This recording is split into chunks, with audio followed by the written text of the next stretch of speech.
नमस्कार, मी अंकिता जाधव. समृद्ध महाराष्ट्र या भागात आपलं स्वागत. राज्य सरकारनं राज्याच्या प्रगतीच्या दिशेने उचललेलं महत्त्वाचं पाऊल आणि त्याला अनुषंगून घेतलेल्या काही महत्त्वाच्या निर्णयांवर नजर टाकूयात आजच्या या भागात. महाराष्ट्राचे मुख्यमंत्री देवेंद्र फडणवीस यांनी गुरुवारी नवी दिल्ली इथे पंतप्रधान नरेंद्र मोदी यांची सदिच्छा भेट घेतली. या भेटीदरम्यान मुख्यमंत्री फडणवीसांनी महाराष्ट्रात सध्या सुरू असलेल्या विविध महत्त्वाकांक्षी आणि पायाभूत सुविधांच्या प्रकल्पांची सद्यस्थिती आणि त्यांच्या प्रगतीबाबत पंतप्रधानांना सविस्तर माहिती दिली. पंतप्रधान नरेंद्र मोदी यांची भेट ही नेहमीच अत्यंत प्रेरणादायी आणि सकारात्मक ऊर्जा देणारी असते, अशी भावना मुख्यमंत्री देवेंद्र फडणवीसांनी या भेटीनंतर व्यक्त केली.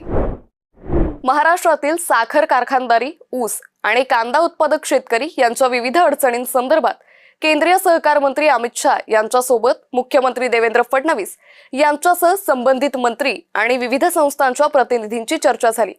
साखरेच्या किमान आधारभूत किमतीत वाढ करणं, इथेनॉल कोटा वाढवणं, कर्ज पुनर्गठन, व्याज सवलत, शेतकऱ्यांकडून थेट कांदा खरेदी, शेतीमालाचं ग्रेडिंग, कांदा बियाणांवर अधिभार या शेतकऱ्यांच्या महत्त्वाच्या प्रश्नांबाबत केंद्रीय सहकार मंत्री अमित शाह यांच्यासोबत झालेल्या सकारात्मक चर्चेमुळे राज्यातील शेतकऱ्यांना मोठा दिलासा मिळणार असून याबाबत लवकरच केंद्र सरकार अनुकूल निर्णय घेणार असल्याची माहिती मुख्यमंत्री देवेंद्र फडणवीसांनी दिली आहे. तर बैठकीत या सकारात्मक मुद्द्यांवर चर्चा करण्यात आली आहे. पाहूयात. साखरेच्या किमान आधारभूत किमतीत वाढ करण्याबाबत सकारात्मक चर्चा. इथेनॉल कोट्यात वाढीबाबतचा मुद्दा चर्चेला गेला.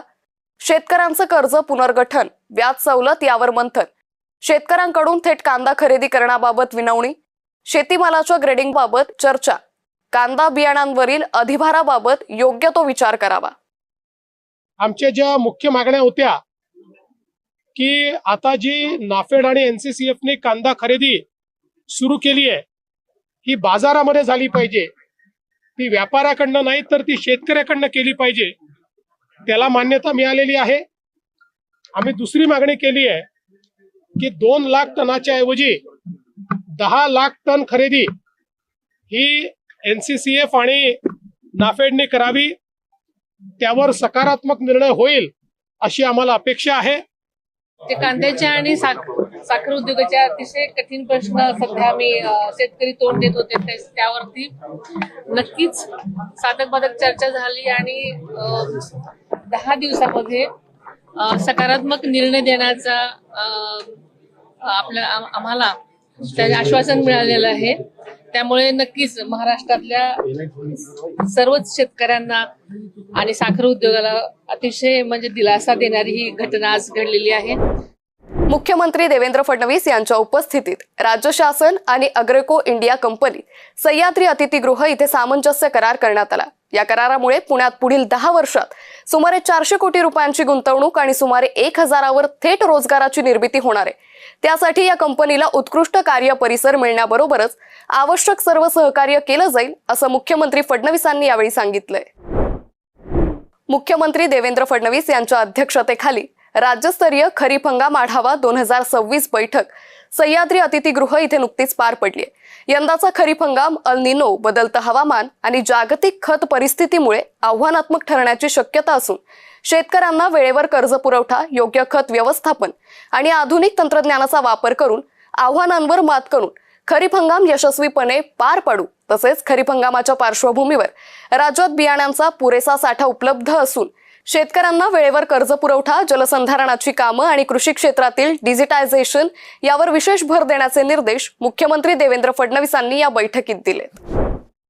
शासकीय सेवा सुलभ, वेगवान आणि नागरिकाभिमुख करण्यासाठी शासकीय प्रक्रिया पुनर्रचना अर्थात गव्हर्नन्स प्रोसेस री-इंजिनिअरिंग GPR प्रक्रिया राज्यात राबवण्यात येते. त्या प्रक्रियेला गती देऊन शासकीय सेवा आणि योजनांमधील अनावश्यक टप्पे, कागदपत्र आणि प्रक्रिया कमी करण्यावर भर देणं गरजेचं आहे. यासाठी मुख्यमंत्री देवेंद्र फडणवीसांच्या अध्यक्षतेखाली सह्याद्री अतिथीगृहात नुकतीच एक महत्त्वपूर्ण बैठक पार पडली. GPR प्रक्रियेचे फायदे. GPR शासकीय प्रक्रिया पुनर्रचना अर्थात गव्हर्नन्स प्रोसेस री-इंजिनिअरिंग. GPRचा वापर करणारं महाराष्ट्र देशातील पहिलं राज्य आहे.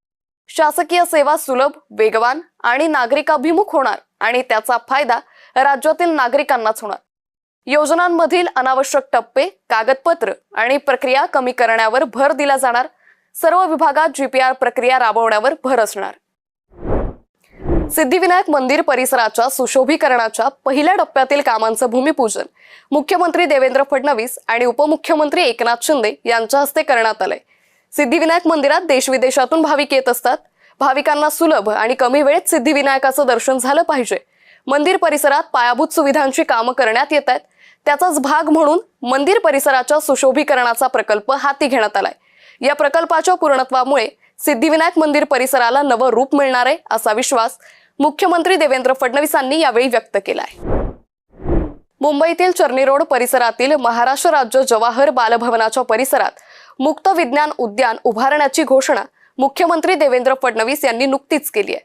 बालभवनाच्या नूतनीकृत इमारतीच्या लोकार्पण प्रसंगी मुख्यमंत्र्यांनी ही मोठी घोषणा केली आहे. यावेळी मुख्यमंत्री देवेंद्र फडणवीस यांच्यासह मान्यवरांनी बालभवनाच्या नूतन वास्तूची पाहणीही केली. महानगरपालिका शाळांमधील अधिकाधिक विद्यार्थ्यांना या केंद्राशी जोडण्यासाठी महापौर रितू तावडे यांनी पुढाकार घ्यावा. यातून विद्यार्थ्यांच्या सर्वांगीण विकासासाठी हातभार लागेल असं फडणवीसांनी सांगितलंय. समृद्ध महाराष्ट्राच्या आजच्या भागात इथेच थांबूयात. पुन्हा भेटूयात नवीन घडामोडी आणि महत्त्वपूर्ण निर्णयांबाबतच्या नवनव्या बातम्यांसह पुढील आठवड्यातील समृद्ध महाराष्ट्र या आमच्या कार्यक्रमात. तुर्त एवढंच. नमस्कार.